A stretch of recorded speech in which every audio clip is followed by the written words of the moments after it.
الحمد لله رب العالمين والعاقبة للمتقين والصلاة والسلام على سيد الأنبياء والمرسلين وعلى آله وأصحابه أجمعين أما بعد. وعن أبي هريرة رضي الله تعالى عنه قال قال رسول الله صلى الله عليه وسلم ليأتين على الناس زمان لا يبقى أحد إلا آكل الربا فإن لم يأكله أصابه من بخاره وروي من غباره. معزز سامعین کرام، یہ جو حدیث پاک آپ حضرات کے سامنے پڑھی ہے، اس حدیث پاک میں نبی اکرم صلی اللہ علیہ وسلم نے ایک پیشن گوئی دی سود کے متعلق کہ آخری زمانہ، ایک ایسا زمانہ لوگوں پر آئے گا کہ لَيَأْتِيَنَّ عَلَى النَّاسِ زَمَانٌ لَا يَبْقَى أَحْدٌ إِلَّا آكِلَ الرِّبَا، کہ تمام تر لوگ سود کھا رہے ہوں گے. یہ پیشن گوئی حضور نے 1450 سال پہلے دی، اور آج اگر ہم اس کا معائنہ کریں گے تو بعینہ ہی یہ پیشن گوئی پوری ہو رہی ہے. کوئی حقیقتاً کھا رہا ہے، کوئی اس میں مبتلا ہے. جیسے کہ اسی روایت میں آپ صلی اللہ علیہ وسلم نے فرمایا کہ فَإِن لَّمْ يَأْكُلْهُ أَصَابَهُ مِنْ غُبَارِهِ، اگرچہ کوئی انسان حقیقتاً سودی پیسے سے غلہ نہیں خرید رہا ہے، اس سے کھانے پینے کی چیزیں نہیں خرید رہا ہے، بلکہ ان سے بچا ہوا ہے، لیکن وہ بھی سود میں مبتلا ہوگا. کس طریقے سے مبتلا ہوگا؟ اصابہ من بخاری، کہ اس کو اس سود کا دھواں لگے گا، اس سود کا دھواں اس کو بھی پہنچے گا، وہ بھی اس میں مبتلا ہوگا. کس طریقے سے؟ کہ یا تو وہ سودی کاروبار میں، جو سودی کاروبار میں مبتلا شخص ہے اس سے سامان خریدے گا، یا اس کے معاملات میں گواہ بنے گا، یا اس کے معاملات میں وکیل بنے گا، یعنی کسی بھی طریقے کی اعانت کرے گا، تو گویا کہ وہ بھی اس میں مبتلا ہے، وہ بھی اس میں شامل ہے. یہ اس سود کے بارے میں آپ صلی اللہ علیہ وسلم نے 1450 سال پیشن گوئی فرمائی.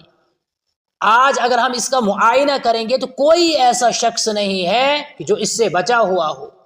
سود کے سلسلے میں اللہ رب العزت نے کہا فَأْذَنُوا بِحَرْبٍ مِّنَ اللَّهِ وَرَسُولِهِ، کہ جو سود خور آدمی ہوگا، جو سود کھاتا ہے، گویا کہ وہ اللہ اور اس کے رسول کے ساتھ اعلان جنگ کرتا ہے. اور جو شخص اللہ کے ساتھ اعلان جنگ کرے گا اس کی بچنے کی کوئی صورت نہیں ہے، اس کے نصیب میں ہلاکت ہی ہلاکت ہے جو اللہ کے ساتھ اعلان جنگ کرے گا. یہ سود اتنا خطرناک گناہ ہے. آج ہم وہولے کر رہے ہیں، آج ہم طرح طرح کی باتیں کہہ رہے ہیں، آج ہم کہتے ہیں یہ پریشانی وہ پریشانی، یہ ظلم وہ ظلم، لیکن وجہ اگر ہم تلاش کرتے تو ہمیں پتہ چلتا کیا پریشانی ہے. آج دنیا میں ہر ایک انسان اس سودی کاروبار میں مبتلا ہے. ہمارے مکانات سود پر چل رہے ہیں، ہماری گاڑیاں سود پر چل رہی ہے، ہمارے کاروبار سود پر چل رہے ہیں، تمام تر چیزوں میں سود ہی سود ہے. تو کہاں سے اللہ کی مدد آئے گی؟ کہاں سے برکت ہوگی؟ کہاں سے چین و سکون زندگی میں ہوگا؟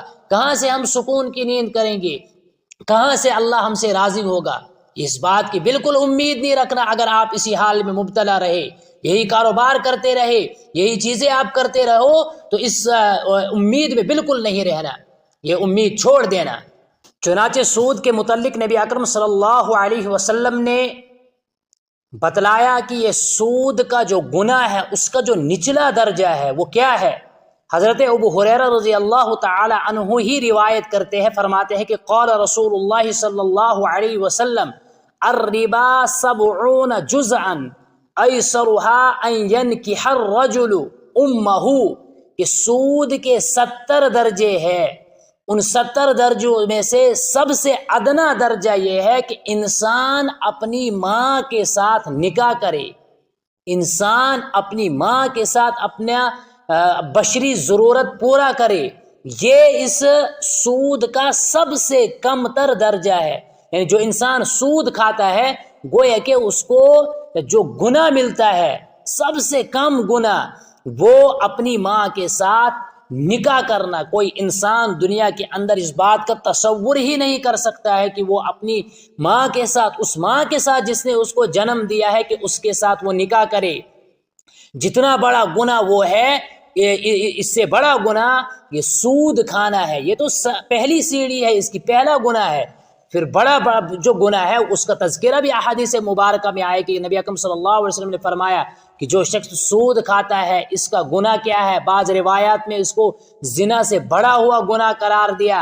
اور سود کے سلسلے میں اتنی سخت وعید اس لیے ہے چونکہ قرآن کریم میں اللہ رب العزت نے کہا کہ احل اللہ البیع وحرم الربا، بیع کو حلال کیا اور سود کو حرام کیا۔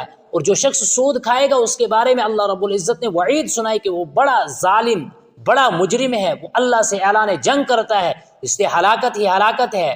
میرے ایمانی بھائیو، آج کے دور میں اگر ہم اللہ کے یہاں قرب حاصل کرنا چاہتے ہیں، اللہ کو راضی کرنا چاہتے ہیں، ان موسمی حالات سے، دیگر تمام تر پریشانیوں سے، جتنی بھی پریشانیاں ہمیں دنیا میں آ رہی ہے ان سے اپنے آپ کو محفوظ رکھنا چاہتے ہیں، حالات کو سازگار دیکھنا چاہتے ہیں، تو اس کے لیے اللہ کی طرف رجوع کرنا پڑے گا۔ جہاں دیگر چیزوں کو چھوڑنا ہے، منہیات سے رکنا ہے، اللہ کی نافرمانیوں سے بچنا ہے، ان میں سے سب سے بڑی نافرمانی وہ یہ ہے کہ ہم اس قرآن کریم کے حکم کو پس پشت ڈال رہے ہیں کہ قرآن نے سود کو حرام کیا، حرام ہونے کے باوجود آج ہم اس کو حلال سمجھ کر استعمال کر رہے ہیں، اور کوئی بھی دنیا میں ایسا شخص نہیں ہے کہ جو اس میں مبتلا نہ ہو۔ دکاندار ہے تو انہوں نے دکان کے لیے سود لے رکھا ہے اور سودی کاروبار سے ادھر ادھر دے رہے ہیں، ادھر کر رہے ہیں، ادھر کر رہے ہیں۔ اور کچھ ایسے لوگ ہیں کہ جو اتنے کمینے اور کنجوس قسم کی حرکتیں کرتے ہیں کہ لوگوں کو پیسہ دیتے ہیں اور اس پر ان سے سود وصول کرتے ہیں۔